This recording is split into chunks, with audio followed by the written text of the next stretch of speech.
I will be traveling to Pyongyang, North Korea, to interview President Kim Jong-un. For a comedy, the tale of the interview now seems as twisted as a spy novel. The latest turn coming from a Sony attorney on Meet the Press. Sony has been fighting to get this picture distributed. It will be distributed.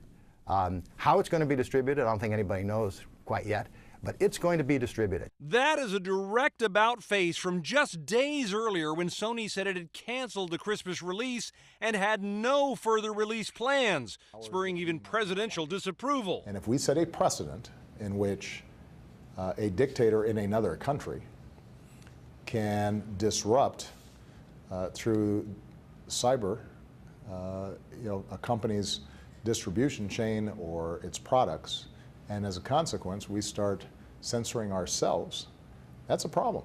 So how could the film be released? First, online. The interview could be served up on Netflix, YouTube, or any streaming video site. BitTorrent is even pushing its site as a safe way to bring the film to audiences. Undeniably, the business deal could be tricky, and Sony has tens of millions of dollars at stake. But it also has its own video-on-demand service called Crackle, or it could release the film through its PlayStation services.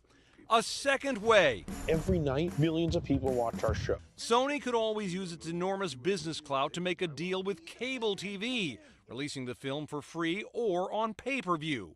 And thirdly, Sony could take the film back to theaters. The company has insisted movie houses said no way would they show the film. At that point in time, we had no alternative but to not proceed with the theatrical release on the 25th of December.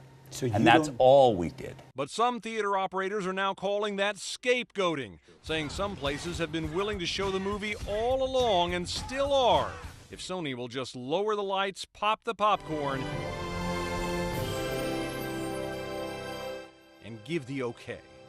Tom Foreman, CNN, Washington.